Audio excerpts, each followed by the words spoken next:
Good morning, everybody. Eric from Dead Tech here. And it may or may not be morning where you are, but it's morning here, as evidenced by the noise you might hear coming from restless cats and chirping birds outside and all sorts of stuff. If you haven't noticed, this is yet another new backdrop. I am in Atlanta. We're in an Airbnb here for the week, so you may or may not ever see this backdrop again. We're only here for about another 5 days. But anyway, that's where we are. A lot of noise. I will do my best to edit that out, but no promises. So, this is another edition of the Reader Question Roundup, and today I'm going to be talking about treating all of your code like an API. I'm going to be talking about some questions around getting a business going and what you should do, and then also around exiting a business.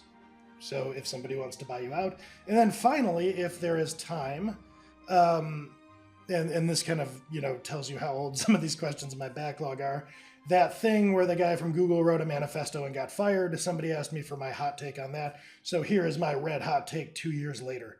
So stay tuned if all of that sounds interesting. All right, question the first.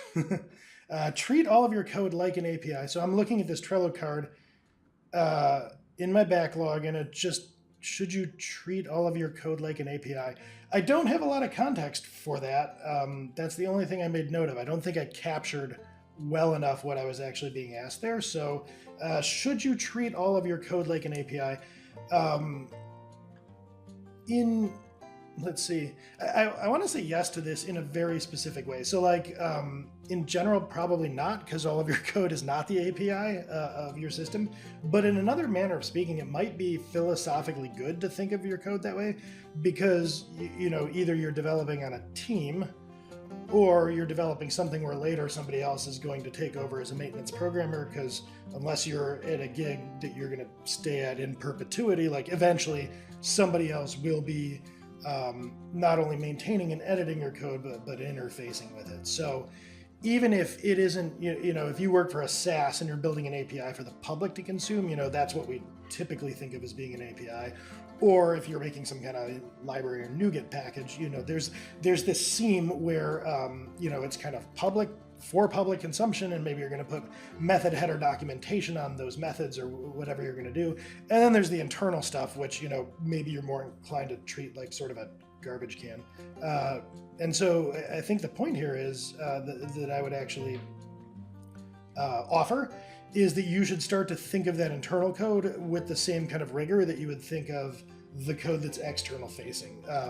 So kind of take care of all of your code equally, I think, is a great way to do things. So I don't, again, know exactly how that question came up or why it was asked, but I feel like maybe it was teeing me up in some way to give that answer. But even if that's the case, a couple of years between now and then, I don't remember it. So hopefully I have, as my wife likes to say, the same taste as myself. So that's question one. All right, let's take a look now at question two, which is how do you make sure of the legality around things you're doing as a new freelancer, paying contractors, taxes, taking on contracts, intellectual property? Whoa. I do and have done all of those things, and that seems overwhelming even to me. So the first thing I'm going to say here is don't be discouraged, because you're not going to have to do all of that stuff at once. For instance, if you hang out your shingle tomorrow, do you really think that you're going to immediately start paying subcontractors and having intellectual property that you need to protect? No, probably not. So you might be able to kick some of those concerns down the road. And my personal experience now, having started or been part of starting 3 different businesses, is that those things happen more sequentially than you might think. So it's really pretty manageable, kind of taking them one at a time. One of the first things you'll need to figure out is a tax structure. What if, just temporarily, mind you, put this year's taxes on our credit card? This can vary depending on if you're moonlighting or going into business full-time for yourself. This is not a video about taxes, so I'm not going to get into that too far. But suffice it to say, with a little bit of research, you can kind of set yourself up putting money aside from the income you make in such a way that you're not harming yourself for later. So basically, like with an hour or two of researching the topic of taxes, you can tee yourself up for success and not have it be a major thing. And that kind of applies to a lot of different stuff that comes up. So when are you going to need a contract? I don't know. I've actually operated for a lot of my professional career without a ton in the way of contracts, and lawyers out there are probably screaming, but it hasn't really bitten me. When I do have to come up with them, I've had some luck finding, boilerplate templates online and modifying them. Often, a client that you're working with will have their own contract that they put to you. So, anyway, without going too far into the weeds, the biggest piece of advice I think I can offer is not to let all of that overwhelm you and to sort of tackle those things one at a time as they come up. And in doing that, you're not going to impede yourself. Now, I will offer a couple of tactical pieces of advice on that front. Number one, have a network, make friends with, find some freelancers who have kind of worn this path before you and get recommendations from them. If nothing else, you can comment, on this video or on my blog or send me questions and ask them. And I'm happy to weigh in. And I promise to try to be a little better about this now that I'm doing videos than answering them 2 years later. So feel free to ask me questions, but, ask freelancers other people in your network. And then, of course, you can always consult with professionals. So some of the professionals that you're probably going to want to have in your Rolodex sooner than later when you go off on your own, at least to reach out to and ask a question or two of. Tax prep person / accountant, probably a lawyer, contract law, that type of thing. I can get us 2 tickets to Buenos Aires and have the chopper on the helipad in 10 minutes. And it's probably it right in the beginning. Maybe you need a different lawyer to handle certain business stuff, but like I've actually done videos on this before. It's not that hard to start LLCs and things like that. I actually wouldn't bother with a lawyer for something like that. So, legal around contracts, tax implications, those are the things that I would have in your back pocket, at least to have a professional in your Rolodex about. And again, hit that freelancer network you've got, get some recommendations. That's, to me, the best way to do it. All right, rolling right along. The third question I have here is, what to do if someone wants to purchase or invest in something you've built? So this sort of flips the script, and it assumes you've kind of been doing something for a while. Now, maybe it's just building like an open source tool that you now want to monetize, but maybe it's moonlighting, or maybe you've been a contractor or something for a while, and you've built a tool or an agency, and you've got somebody who wants to come in as an investor or an outright buyer. Capitalism at its finest.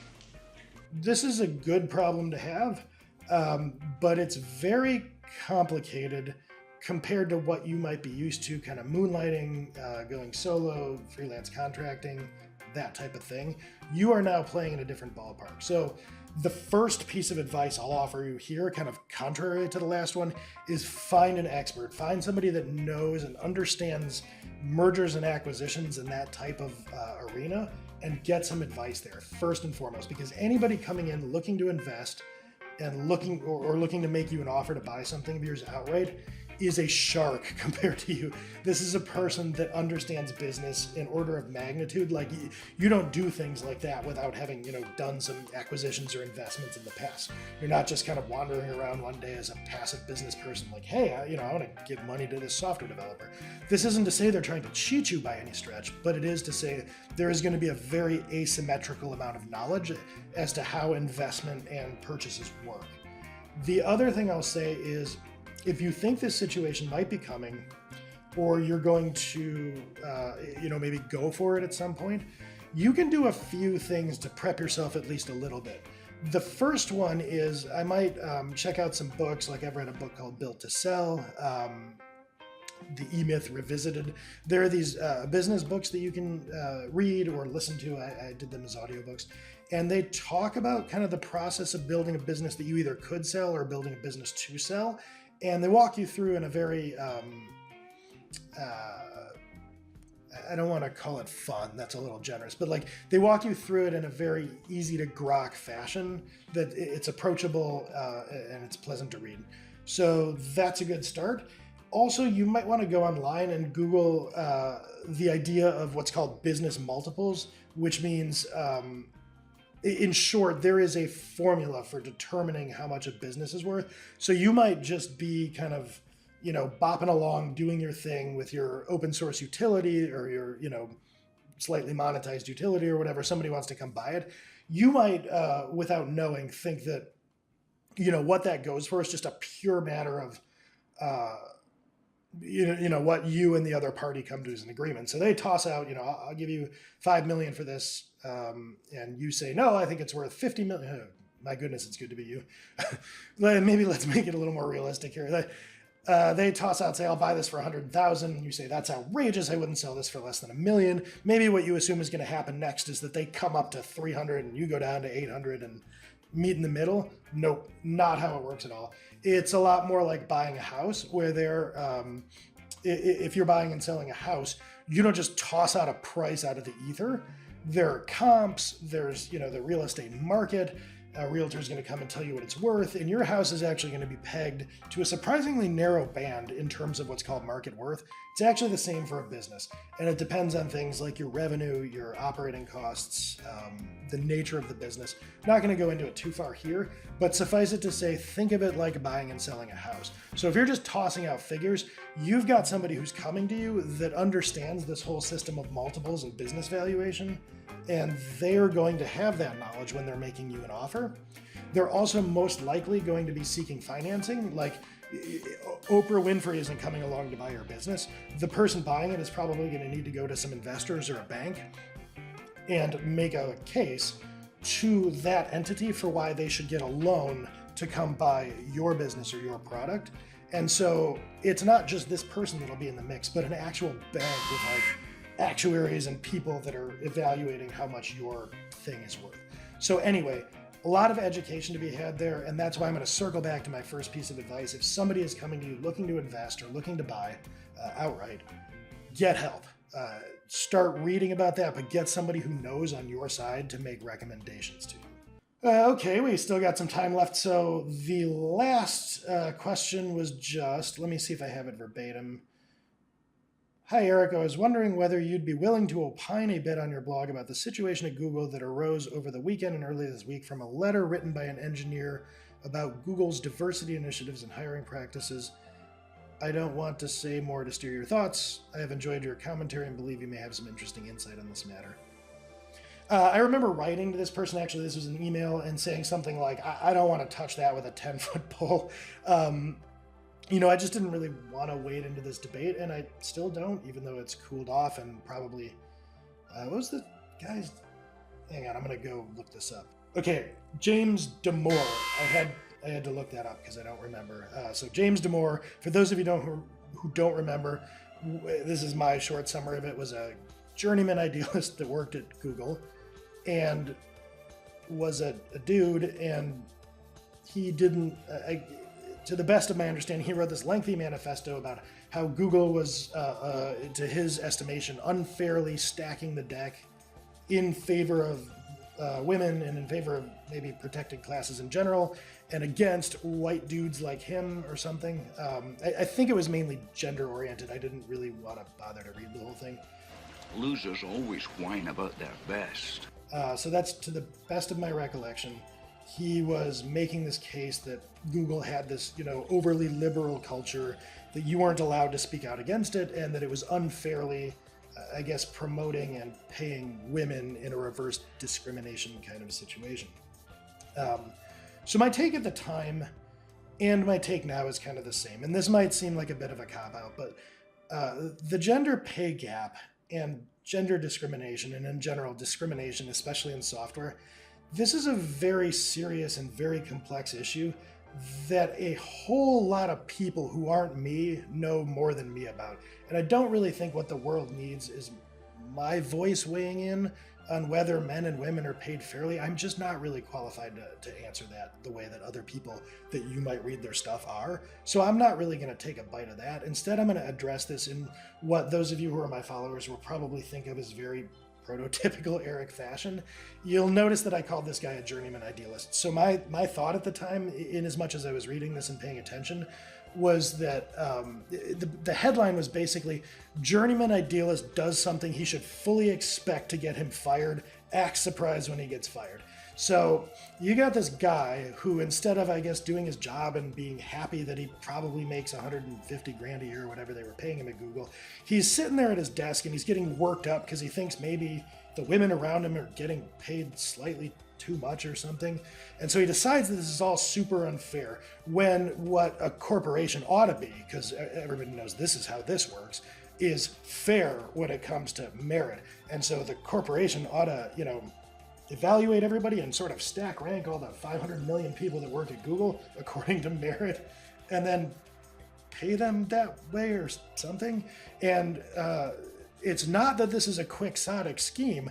That's not his objection. It's that they were getting the stack ranking slightly wrong. So this guy writes some large manifesto on this topic and then stakes his professional career on thinking that this is all slightly unfair, and then gets fired.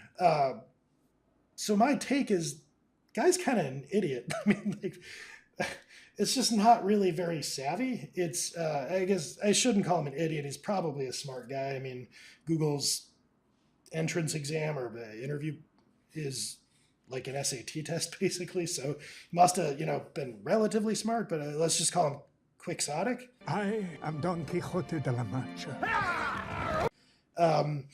I just cannot relate to staking my career on whining about mild unfairness. I just don't get it, yeah, so that's my take. Anyway, that's going to do it for the reader questions. I appreciate everybody watching and tuning in. I'm having a lot of fun making these. If you have questions you want to ask, feel free to ask them anywhere. It's probably easiest if you're watching this on YouTube to drop those down in the comments, or comment on my blog asking questions, or email me, tweet at me, whatever you folks want to do. If you like this video, I would appreciate the likes. It's not just like something, I think it like helps me get more views on YouTube, so that'd be cool. If you want to see these videos as they come out, you can also give a subscribe. Any way you want to engage with me would be much appreciated. So as always, thanks for watching, and I will catch you next time I do one of these.